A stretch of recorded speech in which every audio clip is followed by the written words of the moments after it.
We design programming that really fits within the culture of a company. We spend a lot of time up front trying to determine what people's goals and objectives are, what initiatives they have going on. You could have great employees, but if the leadership's not bought in, the culture can change, it won't work. It really is the leader who sets the standard. We work hard, we want people to have these restorative breaks, have a little fun, and have that be part of our culture. One of the best ways to make other people happy is to be happy yourself. Most times when somebody's bringing it to the leader, they're dismissive when they hear the word fun, right? We call them restorative breaks. People need it. Our bodies and minds require these restorative breaks. We're not designed to sit down and work for 8 hours a day. You're listening to the Real Business Connections Network. Real Business Connections Network. Powered by Balbert Marketing, LLC. Subscribe now and check us out at realbusinessconnections.com. Enjoy the show. Welcome everyone once again to 15-Minute Friday. Easy to implement business tips for busy people who want to learn more and do better in the shortest amount of time possible. I'm your host today, Ben Albert, and on 15-Minute Friday, we bring out the most actionable tips in 15 minutes or less. Hungry business people like yourself are busy, so we'll get right into it. Today I have Nick Gianoulis on the line here. He is the Godfather of Fun. He is the founder and managing partner at the Fun Dept, a consulting and training company that has been featured on CNN, BBC News, Washington Post, TEDx, and numerous media outlets. His clients range everywhere from Fortune 100 companies to small businesses with just a handful of employees looking to have some fun. So, Nick, Godfather of Fun, welcome to the show, man. Excited for this. Great. Thanks for having me, Ben. Glad to be here. I only gave the quick intro bio. What did we miss that maybe isn't in that blurb about you? Yeah, well, there is something actually in the blurb, and it's the Godfather of Fun, right? Mm-hmm. I want to clarify because that can scare some people, right? I'm not the bang, bang, shoot 'em up like Italian type. That really is a fun fact from my 20s. I won a James Brown dance competition at a beach bar in Dewey Beach, and I was crowned the Godfather of Soul. So the Godfather was my nickname for years. And then when I started the company, the Fun Dept, everybody says, well, you got to be the Godfather. So a little fun fact that should ease everybody's mind. I'm not a bad guy. So I love it. So you're a dancer? Well, so the really funny part about that whole story is I really am not a good dancer, but that night and liquid courage, whatever was going on, it must have worked, so I had the crown and the cape and the whole thing. Looking good.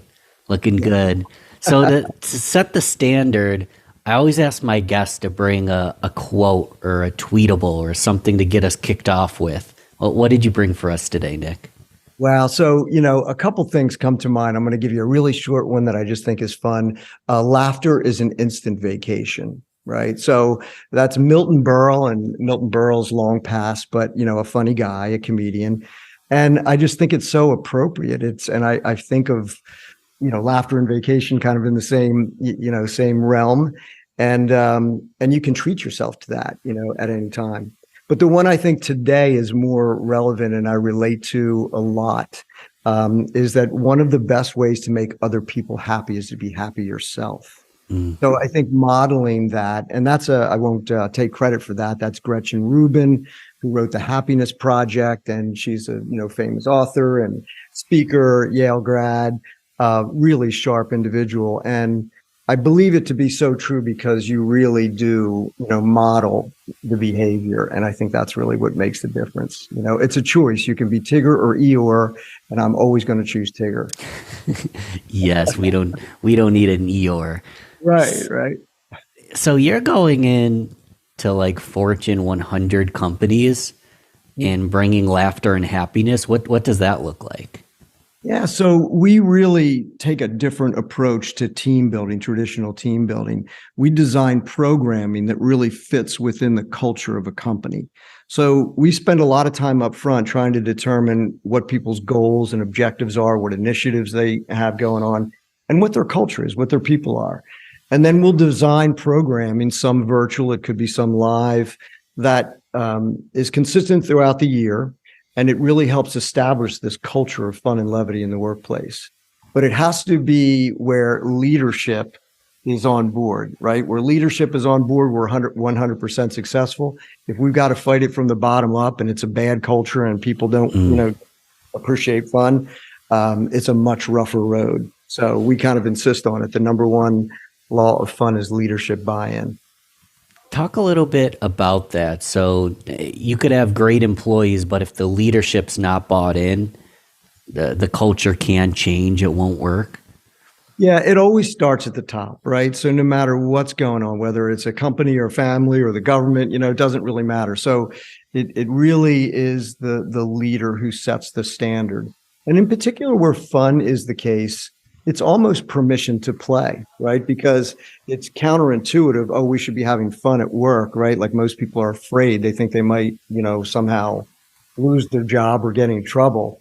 But certainly if leadership says, you know what, we work hard, we want people to have these restorative breaks, have a little fun, and have that be part of our culture. It just allows everybody then to, kind of ease into it. And what we do is we design very simple things that are easy to implement. We're not talking about big production. A lot of our best customers that have learned how to do a lot of these things themselves. So we only handle the bigger production type items, things that are outside of their scope. Otherwise, we encourage and teach them to do these, little things repetitively throughout the year. Yeah, I'm going to ask you about both of that. So first, bigger production. Right. What do you mean by that? Well, what's an example of a big production fun-off, we'll call it? Yeah. So, a lot of people can relate to the annual holiday party, right? Yeah. So, that's been going on for years, and companies spend a fortune and they have planning committees. They usually do it on weekends, which we don't recommend. But it's kind of a big deal, and they think that is fun. And I'm not saying it's not fun, but if you're banking on motivating and appreciating your employees on one big event on a weekend a year during a stressful time of year, yeah, I don't think that's your best, use of time and money. So what we do is we say, forget about the annual holiday party. You can do something on a day leading up to a holiday, and maybe have something in the office that's small, half hour, hour time frame to do some celebration, but do things consistently throughout the year. And when I say low production, I'm not talking about bringing in vendors and food and, things. I'm talking about our sweet spot is 5 to 30-minute activities that are designed just to be restorative breaks, fit within a reasonable amount of time, so there's not major business interruption. And again, that are easy to implement. So we usually have an ambassador that we work with within a company who kind of helps implement, or we just come in and do it. We'll come in and do it, or we're doing it virtually with the client, right? So, they can dial in and we can have, 15 to 30 minutes of, fun stuff. And always at the end, we encourage there to be something actionable, some kind of challenge that we give people, like, to connect with one another and do something. And so it's not just, a lesson for the day. It's something fun that they can continue to do and build on throughout the year. Yeah, I love this. And obviously I can have you and your team come in and do this for me. But not every single listener is the business owner themselves. There's a lot of entrepreneurs, business development, entrepreneurs that listen to the show. Maybe they want to come to leadership. Maybe they're part of leadership and they want to come with some ideas. What are some easy ideas that there seem to be a high buy-in? It goes over well when I can go bring this to my leadership team and they're like, yeah, we can do that. Right. Well, I always encourage people to start off with some facts, right? Because there's white papers and there's all kinds of data that supports the value of fun in the workplace. There's a very recent article I just saw in Inc. today about how much it adds to productivity, but it can, reduce stress and increase creativity, increase retention. There's all kinds of data out there, because most times when somebody's bringing it to the leader, they're dismissive when they hear the word fun, right? Mm-hmm. You can when you can say, it has an ROI, right? That this is going to be good for our business and good for our people. They're much more willing to listen, right? So I encourage that to happen first. And we also ask clients specifically, what are you trying to drive? Is it engagement? Do you have low engagement scores? Like what is it? What's the KPI, that you're trying to influence? And once we know those things, we can design some programming.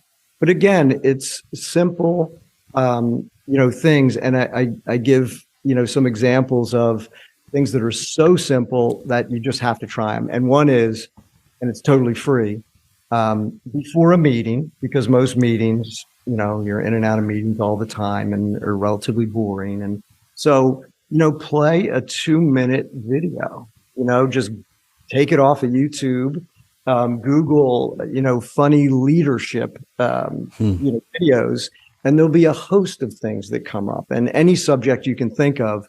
Or it could be just a funny TED talk. It could be, any kind of, could be something off of TikTok, like just something short and sweet that relates to your subject of the day, right? So maybe it is about leadership and that's the subject, but it allows people to just be at ease, open their minds to some creativity if you start with something fun, right? And get them working together and collaborating when you lead with fun. So that's something that's so easy. I just encourage people to try it. And you don't have to be a facilitator. You don't have to be a funny person. Yeah. I'm not the person within our company, like I do keynotes and stuff like that, but it's not my main thing, right? I'm more into the creative process, but we have very talented people who are those people who can go in and facilitate fun. But you don't have to be that person to have fun at work. You just, again, lower production things that, are easy to implement. Yeah, I don't have to be a stand-up comedian, but right? We do have the beauty that we can jump on YouTube and pull up a video of a stand-up comedian, put on maybe a clip of The Office or something, right? Right. So, yeah, it's really, really easy things. And there's some games that are, just, easy to do, and inexpensive and, just fun things. So we call them restorative breaks. People need it, where bodies and minds require these restorative breaks. We're not designed to sit down and work for 8 hours a day. I mean, I don't know about your attention deficit, but I certainly, I can't sit for certainly more than a couple hours at a time without getting up and doing something. Even if it's like go out and step outside, smell the fresh air, just let your mind relax for a little bit. That's fun. That could be something that's fun for someone who loves the outdoors. Take advantage of it, right? And you just said it, it's restorative. I love that reframe. That I know personally, I'm a workaholic, and I would work for companies and people would go out and have chicken wings on lunch and go and do I would sit at my office place and work straight through my hour-long break. Where am I having that restoration?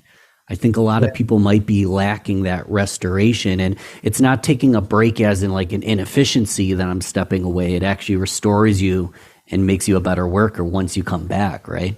It really does. And especially when you're doing it with your colleagues, right? Like people that you're working with, because then you're working on relationships and you're working on collaboration and, cooperation and, diversity, getting in contact with other people is so important. I mean, it really has a lot of benefits. If you ask, a lot of surveys say, what's the most important thing to an employee? And a lot of them will report having a friend at work. So anytime we can facilitate that to happen, we encourage people who are in different departments to get together, who are out, if you're in a work clique, we're going to try to re-engineer that group, and put you on a different team and, get you to meet some other people who you might not have had an opportunity to meet, even after working, 20, 30 years sometimes. Hey, and we've got sunshine the day we're recording this. I'm about to go take a walk. I encourage everybody to do that as well. This is coming out in the middle of spring, summer. Before we take that walk, two things. First, how do I continue to learn from you in the fun department? Where should I go? What should I do? So, our website is a great source. It's thefundept.com, thefundept.com. If you spell out department, you'll get a share impersonator. So I'm just warning you. Dept.com. And you can always reach me directly at nick@thefundept.com. And I'd be happy to, set up a time to, chat and share what I've learned over these years. Love it. And Nick, I always say we got to integrate what we've learned. So to close out, I want you to give me and everyone listening at home some sort of integration homework assignment. Because at the end of the day, if you listen to this podcast, got a couple good ideas, but then don't actually start having more fun, well, I mean, what's the point? It's kind of like silly, So what do you recommend we do that would be kind of easy for us to start implementing today? Awesome. So one of the things that we do with every group that we meet is it's a shared experience, and it starts with each individual writing down 10 things that are fun for them, right? And people go, "Oh my God, I can't think of 10 things." Yes, you can, right? There are 10 things and it's not like jumping out of a plane. It doesn't have to be that. If it's knitting, if it's taking a walk, if it's reading a book, if they're fun for you, then absolutely write those things down. You'll be surprised how many things are fun for you. So the next step is do one of those things each day for 5 minutes. I mean, just take a little bit of time. Make sure you do one of those things, that you're nurturing yourself, you're fulfilling yourself. And then beyond that, the shared experiences in a group or a team, we ask you to share what your 10 things are. We guarantee this. We've done it with, 2 people in 2000. It works every time. You will find shared experiences in every group, every team. And sometimes it really is a revelation. Like, I had no idea that, you were, an outdoors person, or, you enjoy camping, or you like jazz in the park, no idea. And so again, you're forming new bonds and friendships that I think are just critical in the workplace. Love it. So grab your team, even just I'm a sole proprietor. I can grab a friend. Let's both do our top 10 list. Let's share it.